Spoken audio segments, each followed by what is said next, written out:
యేసు మాట బంగారు మాట, బంగారు బాట, బంగారు జీవితం. క్రైస్తవుల జీవితం బంగారు జీవితం. బంగారు జీవితాన్ని ఎలా మార్చుతున్నారు, ఎలా మార్చుకుంటున్నాం? అది మన మనస్సాక్షికే తెలవాలి, మన మనస్సాక్షికే తెలవాలి. సరే, మత్తయి సువార్త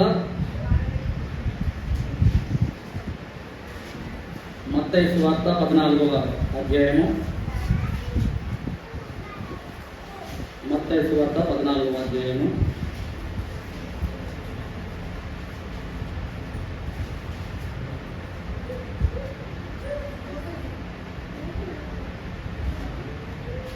మత్తయి సువార్త 14వ అధ్యాయము 24 నుండి 33 వరకు.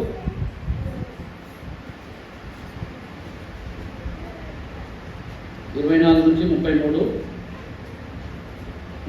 మార్చి ఉత్తరం ప్రత్యుత్తరం ప్రకారంగా చదువుకుంటాము.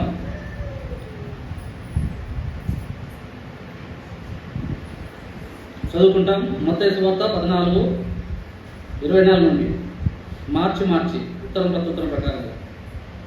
అప్పటికి ఆ దోణి దానికి దూరంగా గాలి ఎదురైనందున అలల చేత పట్టబడుతుండేను.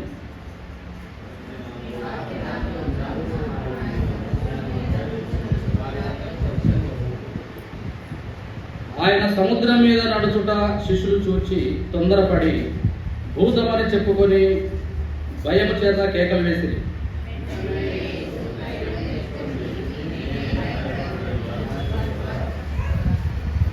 పేతురు, ప్రభువా, నీవే అయితే నీళ్ళ మీద నడిచిన యుద్ధకు వచ్చుటకు నాకు సెలవిమ్మని ఆయనతో అనెను.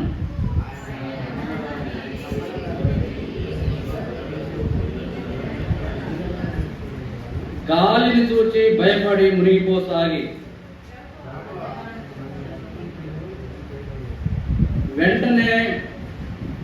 వెంటనే యేసు చేయి చాపి అతని పట్టుకొని, అల్ప విశ్వాసి, ఎందుకు సందేహపడుతువని అతనితో చెప్పాను.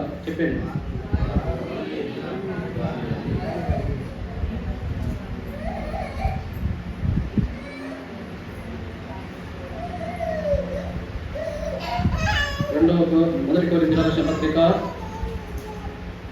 11వ అధ్యాయము. 1 కొరింథీయులు 11వ అధ్యాయము 25 నుంచి 31 కలిసి చదువుకుంటాము. కాబట్టి ప్రతి మనుష్యుడు తన్ను తాను పరీక్షించుకునవలెను, అలాగూ చేసి ఆ రొట్టెను తిని ఆ పాత్రలను త్రాగవలెను. ప్రభువు శరీరమని వివేచింపక తిని త్రాగవాడు తనకు శిక్షావిధి కలుగుటకే తిని త్రాగుచున్నాడు. ఇందువలనే మీలో అనేకులు బలహీనులు, రోగులై ఉన్నారు, చాలా మంది నిద్రించుచున్నారు. అయితే మనమే విమర్శించుకున్న ఎడల తీర్పు పొందకపోదుము. ఇటు మాటలు దేవుడు మనతో మాట్లాడినట్టుగా ప్రారంభిస్తాం. పరిశుద్ధుడా, ప్రేమ కలిగిన తండ్రి, సర్వాధికారమైన దేవ, సత్యవంతుడా, నీ పాద సన్నిధికి వచ్చి ఉన్నానయ్యా. నీ పాదాలు పట్టుకొని బతిమాలుకుంటున్నాను. నిలబడటానికి శక్తి లేని వాడను, మాట్లాడటానికి జ్ఞానం ఎంత మాత్రం లేని వాడను తండ్రి. కేవలం నీ మాట నా నోట నుంచి నీ నోటికి దూరగా మాత్రమే నన్ను వాడుకోమని, నా బలహీనతలన్నింటినీ నా నుండి దూరపరచుమని యేసయ్య పాదాలు పట్టుకొని దీనుడముగా తగ్గించుకొని వేడుకుంటున్నాను తండ్రి. ఆమేన్.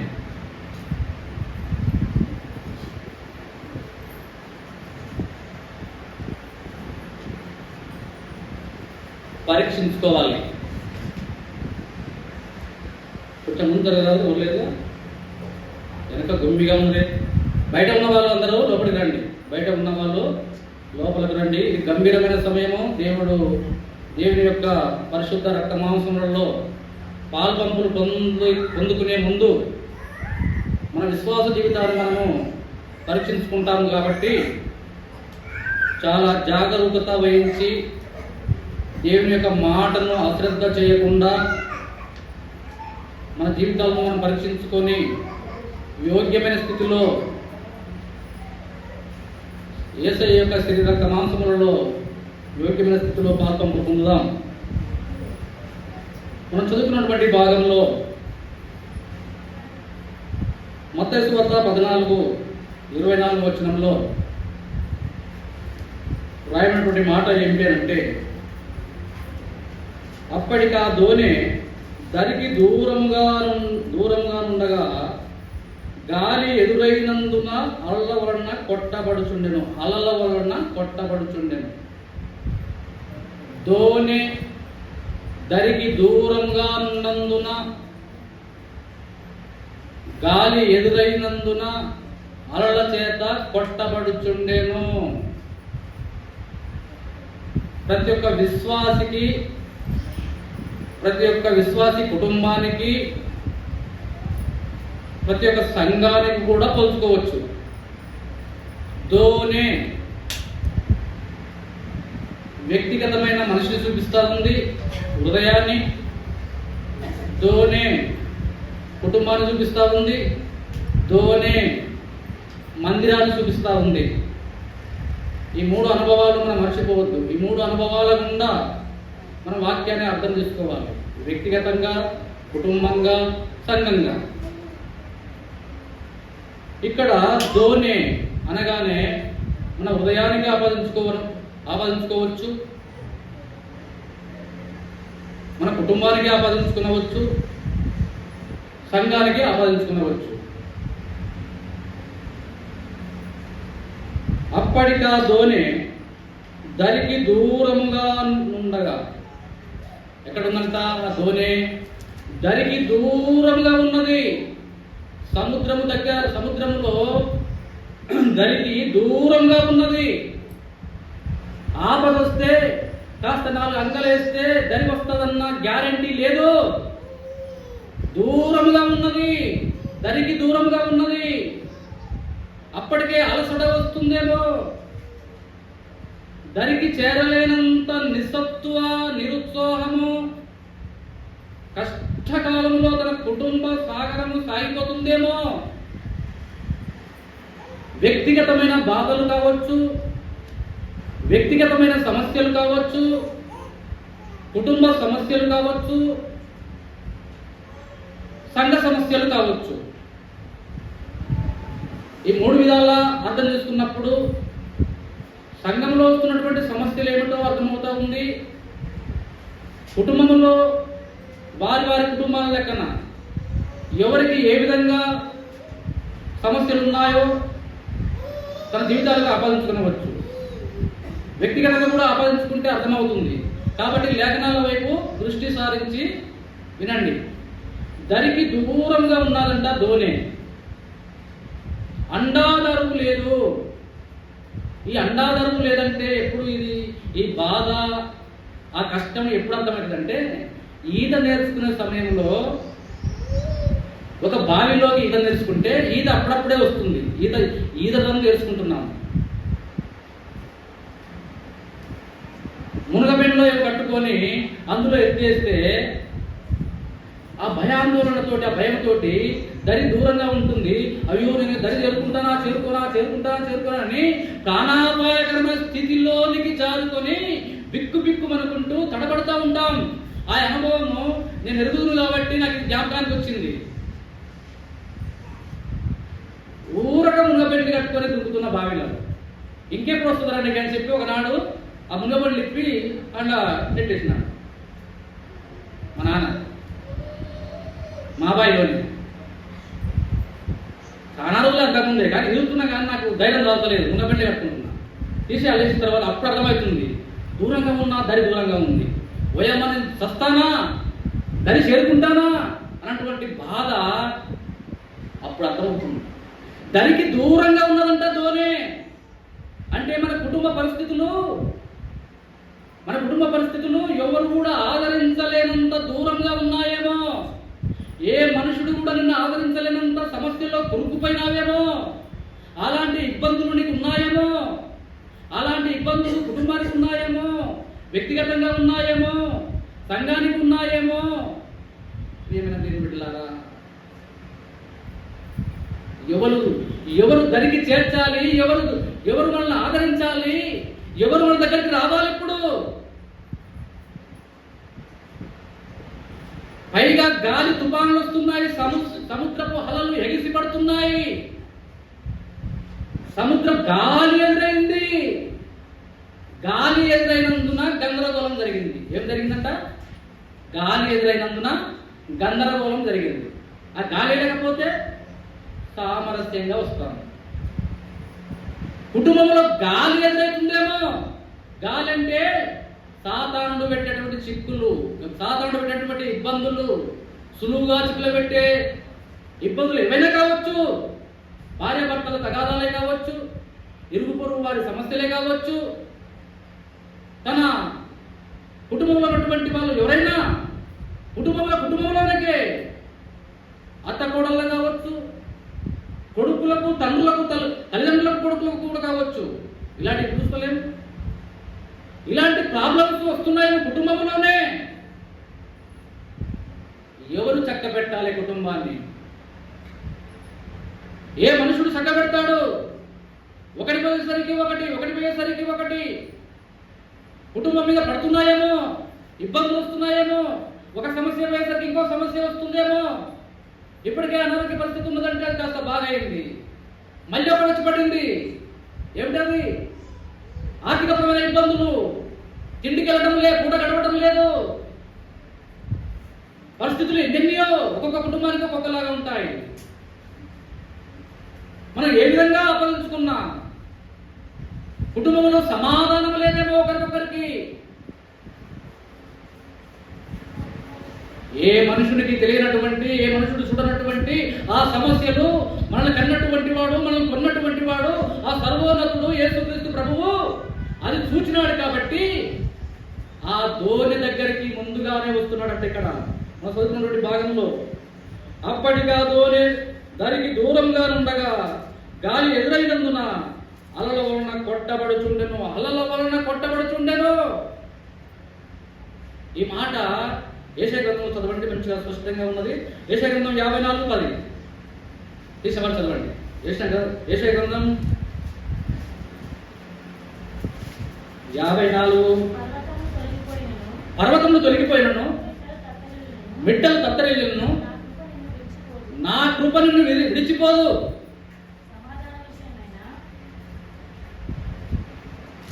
గాలి వాన చేత కొట్టబడిన చూడండి, అక్కడనే ప్రయాసపడి గాలి వాన చేత కొట్టబడి ఆదరణ లేక ఉండేదానా, నీలాంజనములతో నీ కట్టడం నేను కట్టుదును, నీలములతో పునాదులు వేయుదును, మాణిక్యమణులతో నీ కోట కొమ్ములను, సూర్యకాంతములతో నీ గుమ్మములను కట్టుదును. ఎంత గొప్ప దేవుడు అండి మన దేవుడు, ఎంత గొప్ప దేవుడు. గాలి వాళ్ళ చేత కొట్టు మిట్టాడుతున్నటువంటి ఓ నా బిడ్డలారా, ఓ నా కుమారులారా, నీలాంజనములతో నేను నిన్ను కడతా, చెక్కు చెదరకుండా, ఏ ఇబ్బంది రాకుండా, ఏ సమస్య రాకుండా. చూడండి, యేసు ప్రభువు అలాంటి ఉద్దేశంతో రక్షించాలని తన దగ్గరికి వస్తా ఉంటే చూడండి ఇక్కడ ఏం జరిగిందో. 25 వచ్చింది. రాత్రి 4వ జామున ఆయన సముద్రం మీద నడుచుతూ వారి వద్దకు వచ్చి, సముద్రం మీద నడుస్తూ ఎవరైతే బాధలో ఉన్నారో, ఎవరైతే సమస్యల్లో ఉన్నారో, ఎవరైతే ఇబ్బందిలో ఉన్నారో, ఎవరైతే అసమాధానంతో ఉన్నారో వాళ్ళను ఓదార్చుదామని, వాళ్ళని ధైర్యపరచుదామని, వారిని సమాధానపరచుదామని, వారి యొక్క సాధక బాధలను తీర్చుదామని ఆ కరుణామయుడు, ఆ దయామయుడు, ఆ ప్రేమామూర్తి మన బాగోగులను కోరి మన దగ్గరికి వస్తా ఉంటే ఏం జరిగింది చూడండి. ఆయన సముద్రం మీద నడుచుట శిష్యులు చూచి తొందరపడి భూతమని చెప్పుకొని భయం చేత కేకలు వేస్తా ఉన్నారు. చూడండి, ఏమిటి అన్యాయం? కాస్తో కూస్తో ప్రాణాపాయకరణ పరిస్థితుల్లో ఉన్నాను, చచ్చిపోతావు. నిన్ను రక్షించడానికి వస్తే నీలో భయం ఎందుకు? నీలో ఆందోళన ఎందుకు? నీలో కలవరం ఎందుకు? కలత ఎందుకు? యేసుని నమ్ముకున్న వాళ్ళమేనే, బాప్తిజం తీసుకున్న వాళ్ళమేనే, వాక్యం చదువుతూనే ఉంటామే, ప్రార్థన చేస్తూనే ఉంటామే.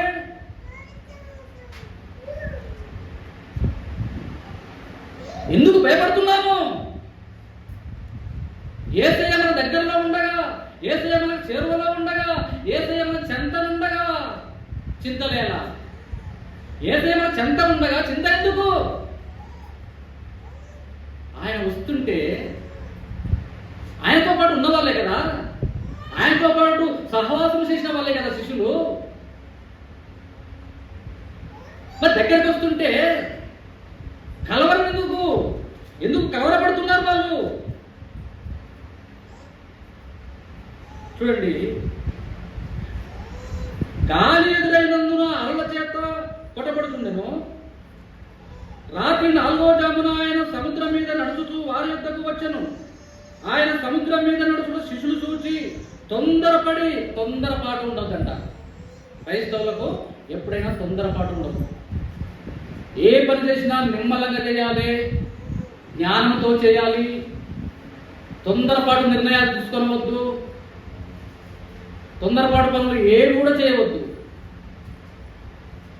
దేవుని మాట మనతో మాట్లాడుతున్నటువంటి మాట ఏంటంటే, ఇక్కడ శిష్యులు తొందరపడ్డారు. తొందరపడడంలో ఏమైందంటే సాతానుడు చోటు చేసుకుంటాడు. నీ యొక్క తొందరపాటులో సాతానుడు జోక్యం చేసుకుంటాడు. చూడండి, తొందరపడి భూతమని చెప్పుకొని భయము చేత కేకలు వేసింది. ఎందుకు భూతమైనటువంటి తలంపు ఎందుకు వచ్చింది? తొందరపడ్డ కారణాన్ని బట్టి. నువ్వు తొందరే లేకపోతే నిక్కచ్చితో నిర్భయముతో యేసయ్య వైపు చూస్తూ నువ్వు నిక్కచ్చిగా ధైర్యంగా ఉంటే జ్ఞానోదయం కలుగుతుంది. ఏది సత్యమో ఏది అసత్యమో గ్రహించగలుగుతాం, గ్రహింపు వస్తుంది. తొందరపాటులో ఏది మంచో ఏది చెడో విచక్షణ జ్ఞానాన్ని కోల్పోతాం. మంచిదో చెడుదో గ్రహించలేనంత అజ్ఞానంలోకి వెళ్ళిపోతాం. ఎందుకు? ఆ తొందరపాటులో, ఆ హైపత్తులో, ఆ క్షణికావేశంలో ఏది చేయాలో ఏది చేయకూడదో, ఎలా నడుచుకోవాలో ఎలా నడుచుకోకూడదో ఇదంతా కూడా కోల్పోతాం. కాబట్టి భయాందోళన గురై మనిషి కూడా నీకు దయ్యంలాగానే కనిపిస్తాడు. అప్పటికే భయపడుతున్నాము.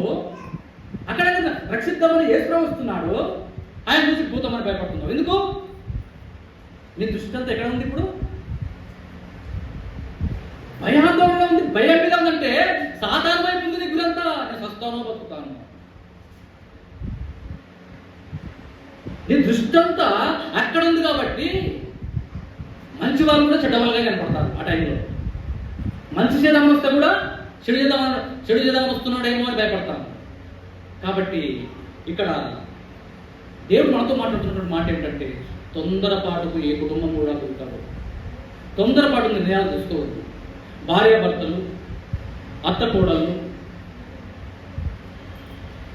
కుటుంబంలో ఎంతమంది ఉంటే అంతమంది సమాధానముతో ఏదైనా పని పూనుకుంటే, ఇల్లు కట్టాలనుకుంటున్నావా, వ్యవసాయం చేద్దామనుకుంటున్నావా, ఉద్యోగం లేకపోతే ఇంకేదో చేద్దామనుకుంటున్నారా, ఒక నిర్వాహకమైనటువంటి పని పూనుకుంటున్నారా, సమాధానముతో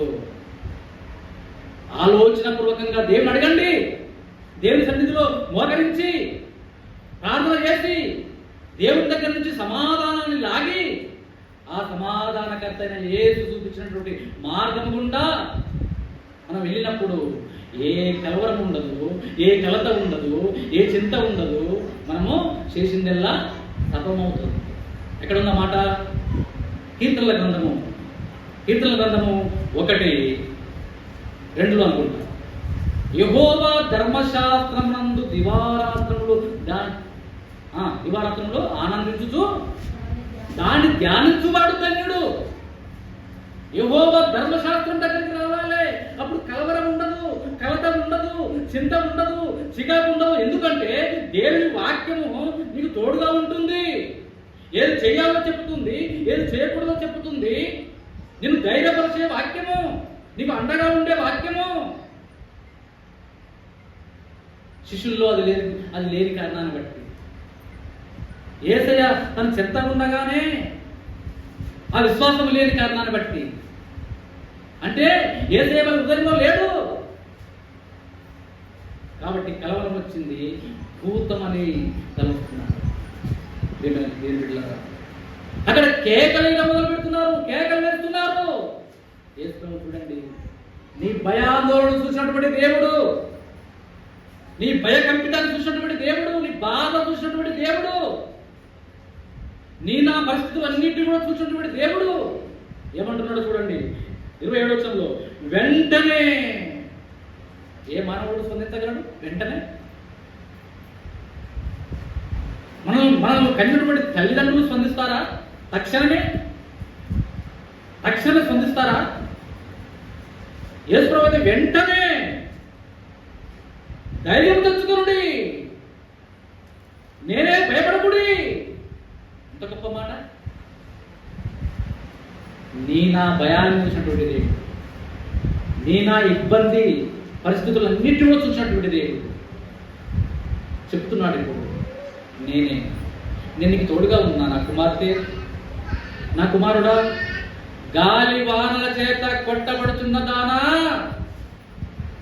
నీలాంజనములతో నీ పునాదులు కడతానమ్మా, నీలాంజనములతో నిన్ను కడతా. నువ్వు గాలి వానకు కొట్టబడవు, సమస్యల్లో కురుకుపోవు, ఇబ్బందుల్లో కురుకుపోవు. ఇక నుండి నీకు విడుదల కలుగుతుంది, నీకు విమోచన కలుగుతుంది. నువ్వు భయపడుతున్నట్టుగా కాదు, నువ్వు ఆందోళన పడుతున్నట్టుగా కాదు. తోడుగా నీ దగ్గరికి వస్తున్నా, నీ దరి చేరుతున్నా. నేనే, భయపడకు. ఎవరితో అంటున్నాడు ఈ మాట? ఎవరితో అంటున్నారు? శిష్యులతో యేసు ప్రభువు అంటున్నాడు. కానీ ఇప్పుడు ఎవరితో అంటున్నాడు? ఇక్కడ కూర్చున్న మనందరితో అంటున్నాడు. ప్రతి ఒక్కరికి ఏదో ఒక సమస్య ఉంది, చిన్నదో పెద్దదో ఏదో ఒకటి ఉన్నది, ఏదో ఒక లోటు ఉన్నది. ఆర్థికపరమైన ఇబ్బందులు కానీ, అప్పుల బాధలు కానీ, సమస్యలు ఏవో ఒకటి ఉన్నాయి, ప్రతి వారికి ఉంటాయి. కాబట్టి ఆ పరిస్థితులన్నిటినీ కూడా ఎరిగినటువంటి దేవుడు, చూస్తున్నటువంటి దేవుడు నీ నా దగ్గరికి వచ్చి అంటున్నాడు, నేనే, ఓ నా కుమారుడా. ఇక నన్ను ఆదరించేవారు ఎవరూ లేరనుకుని చిన్నవై ఉన్నావా? చింతాక్రాంతులపై ఉన్నావా? అధిక విచారాలతో ఉన్నావా?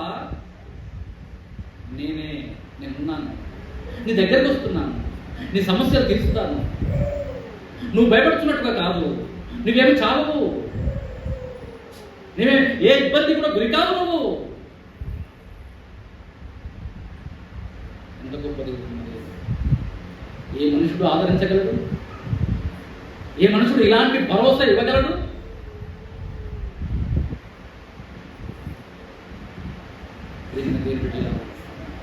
ఎన్నిటి ఈ భరోసా మనకు కలగాలంటే ఎక్కడ బ్యాలెన్స్ తప్పిపోతున్నాం మనం? ఆ బ్యాలెన్స్ ఎక్కడ తప్పిపోతున్నాం? ఎందుకు ఈ బాధలు వస్తున్నాయి? ఎందుకు ఈ సమస్యలు వస్తున్నాయి? చేతులు ఆరోగ్యం తెచ్చుకోవడం లేదా? నోరు కాచుకొనకనో, చూపును తన కంట్రోల్లో పెట్టుకోనకనో, తలంపులను తన కంట్రోల్లో ఉంచుకొనకనో, ఒక్కొక్కరికి ఒక్కొక్కలాగా చెడు చూపు చూసి మోసపోయినటువంటి సంసోను లేడా? సంసోను దోణ ఎక్కడ మునిగిపోయింది? ఎక్కడ అరుణ చేత కొట్టబడింది? సంసోను ఏమైపోయినాడు? నాజీరు చేయబడిన మనిషే, దేవుని చేత అభిషేకం పొందినటువంటి వాడే.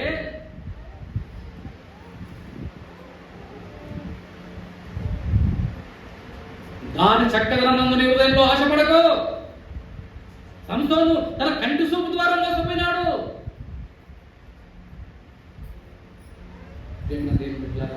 ఘోరాతిఘోరమైనటువంటి మరణాన్ని చూస్తూ వచ్చినాడు. బతికుండగానే తన కనుగుడ్లు పీకి వేయబడి ఘోరాతిఘోరమైనటువంటి సున్నతి లేని ఫిలిష్తీయుల చేత ఘోరమైన సాగించేటువంటి సంసోను ఉన్నాడు. కారణం ఏమిటి? చెడు స్నేహం చేసి, దుష్ట దుష్ట సంగతిని వంచినటువంటి చెరుపును వాక్యం లేని కారణాల చేత నువ్వు అభిషేకింపబడితే ఏం ప్రయోజనం? నువ్వు బాప్తిజం తీసుకుంటే ఏం ప్రయోజనము? వాక్యం లేని కారణాన్ని బట్టి ఎందుకు వస్తున్నాయని బాప్తిజం ఏదో నామకార్థ స్థితిలో బాప్తిజం తీసుకున్నట్టు తీసుకున్నాం. మందిరానికి వస్తున్నామంటే వస్తున్నాం, పోతున్నామంటే పోతున్నాం.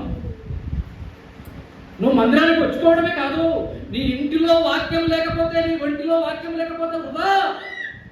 సంసోను హృదయంలో వాక్యం లేని కారణాన్ని బట్టి, దేవుడికి వచ్చినటువంటి భయం భక్తి లేని కారణాన్ని బట్టి చెడు శ్రేయం చేసినాడు.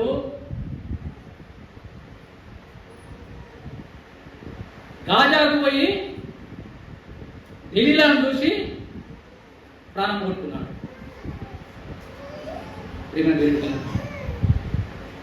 చెడు తలంపులతోటి ఆలోచన చేసి, నీ హృదయంలో తలంపు పుట్టక మునుపే అది పుట్టింది అంటే ఎమ్మటే దేవుడు గద్దిస్తున్నాడు. అది మనం మైమర్చిపోతాం. దేవుని గద్దింపును తృణీకరించి నీకు ఇష్టం వచ్చిందే, నీకు నాకు ఇష్టం వచ్చిందానే చేయాలని తలంచి బాధను కొని తెచ్చుకుంటున్నాం ప్రేమ దేవుడిలాగా. ఇక్కడ శిష్యులు భయపడకుండా ఈ ధైర్యం తెచ్చుకోండి అని చెప్పి తన దగ్గరికి వచ్చినప్పుడు పేతురు చూడండి ఎలా స్పందించినాడు. ఎలా వచ్చిందా స్పందన? యేసు ప్రభు ఎప్పుడైతే తన స్వరాన్ని, మెల్లనైన స్వరాన్ని విడుదల చేసిండో, నేనే, భయపడకుడి, ధైర్యం తెచ్చుకునుడి, ఓ నా కుమారులారా కుమార్తెలారా అని చెప్పి ఎప్పుడైతే ఆ దేవుని స్వరము బయటకు వచ్చిందో, ఆ స్వరము తన హృదయానికి ఆపాదించుకున్నటువంటి పేతురు అందరికీ కలగలేదు. చూడండి, అందరికీ కలగలేదు. ఎందుకు? తన మాటను తన హృదయానికి ఆపాదించుకోలే వాళ్ళు. పేతురు మాత్రమే నేనే భయపడేటువంటి యేసు మాట తన హృదయానికి ఆపాదించుకున్నాడు. కాబట్టి ఒక భరోసా కలిగి ఉన్నాడు, ఒక ధైర్యం కలిగి ఉన్నాడు. నువ్వే అయితే నువ్వు నిజంగా నడుస్తున్నావు కదా, నువ్వు దేవుడవు, నీకు అసాధ్యమైనది లేదు. నేను కూడా మరి నీ శిష్యుడనే, నీ కుమారుడినే, నేను కూడా నడుస్తా. నువ్వేనైతే నేను నడుస్తా, నువ్వు కాకపోతే నడవలేను. చూడండి, దేవునితోనే సవాలు చూస్తా ఉన్నాడు. చూడండి, పేతురు నువ్వే అయితే నేను కూడా నడుస్తా, నువ్వు కాకపోతే నేను నడవలేను అంటే యేసు అన్నాడు, నా కుమారుడా దా నడిచిరా. చూడండి, అసలు నీళ్ళ కాలు వేయడానికి ధైర్యం చాలుతుందా? నీటిలో కాలు వేయడానికి ధైర్యం చాలుతుందా? అసలు నీటిలో ఈత వచ్చిన వాళ్ళకే సముద్రం పెద్ద, అసలు అగాధంగా పెద్ద సముద్రం అయితే ఈత వచ్చిన భయపడతారు. అలా అడిగేద్దామంటే భయపడతారు. సముద్రం అది యేసు రమ్మనగానే తన బలంతా విశ్వాసం అంతటి కూడగట్టుకొని ధైర్యం తెచ్చుకొని వెళ్ళిపోతున్నాడు, నడిచిపోతున్నాడు, సముద్రం మీద నడిచిపోతున్నాడు. ఎలా నడవగలుగుతున్నాడు? సముద్రం మీద పేతురు కాలం నాటి నుండి ఈనాటి వరకు అంతకు ముందుగానే వెనకగానే నీళ్ళ మీద నడిచిన మానవుడు ఒకడు లేడు. ఒక మనుషుల్లో పేతురు తప్ప. ఎలా సాధ్యపడింది అది? విశ్వాసం కారణాన్ని బట్టి, విశ్వాసంతో ప్రార్థన చేస్తే ఓ గుట్ట, ఓ కొండ, నువ్వు లేచిపోయి అక్కడ రాదు అంటే అది గద్దలాగా, ఓ పక్షిలాగా లేచిపోయి అక్కడ వాలుతుంది. ఎలా సాధ్యపడుతుంది? ప్రార్థన ద్వారా, విశ్వాసం ఉంచడం ద్వారా. పేతురుకి ఎలా సాధ్యపడిందంటే విశ్వాసం ఉంచినాడు కాబట్టి నీళ్ళతో నడవగలిగినాడు. పేతురులో ఏమేమి ఉన్నాయి? విశ్వాసం ఉంది, అవిశ్వాసం ఉంది. చూడండి, ఇక్కడ ఉన్నాయి. కాస్త మధ్యకి పోగానే గాలిని చూచి మునిగిపోసాయి. గాలిని చూసి మునిగిపోసాగుతున్నాడు.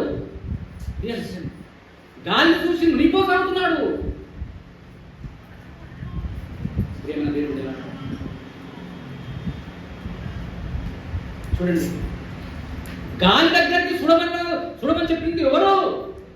నువ్వు గాలిని అడిగినావా? నేను నడిచొస్తా అని గాలిని అడిగిందా పేతురు? యేసుని అడిగినాడు. యేసు రమ్మని చెప్పింది యేసు. రమ్మని చెప్పిన ఆయనను గురిలో పెట్టుకొని గమ్యం చేరాలి తప్ప మధ్యలో జోక్యం ఎందుకు నీకు? మధ్యలో నీకు నాకు జోక్యం ఎందుకు? ఈ మాట ఏం సెలవిస్తా ఉన్నదంటే, యేసు ప్రభు ప్రతి ఆదివారం మందిరానికి రమ్మని చెప్పినాడు.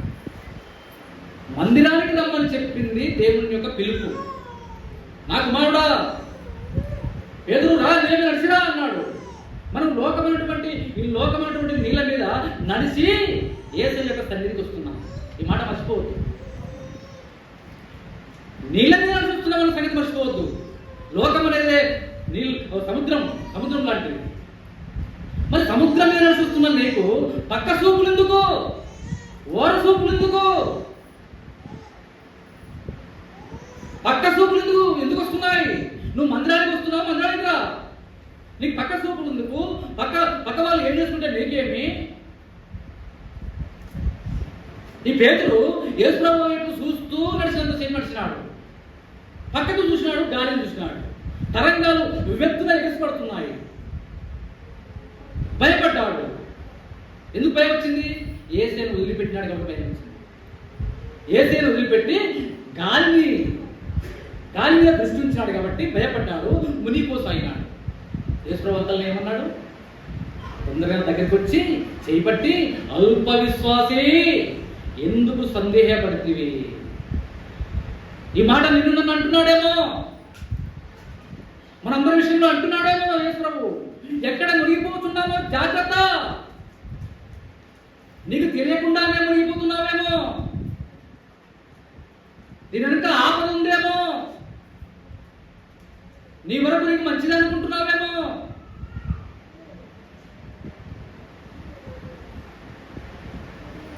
అల్ప విశ్వాసి ఎందుకు సందేహపడవద్దు. గాలి వాన చేత కొట్టబడుచున్నదానా, నీలాంజనములతో నీ యొక్క పునాదులను నేను పడతాను. మన సమస్యలు మనమే కొని తెచ్చుకుంటాం. అపోస్తుల కార్యం 27 ఒక మాట చూసుకుందాం. ఎలా కొని తెచ్చుకుంటామో, చెప్పితే వినకుంటే సమస్యలు వస్తాయి.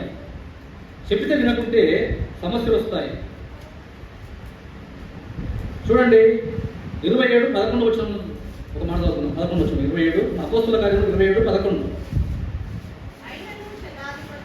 అయినను శతాధిపతి పౌలు చెప్పినది నమ్మక, నావికుడును ఓడ యజమానును చెప్పినదే నమ్మెను. చూడండి, దర్శన రూపకంగా దైవావేశుడైనటువంటి ఆ పౌలుకు జరగబోయేది తెలుస్తుంది.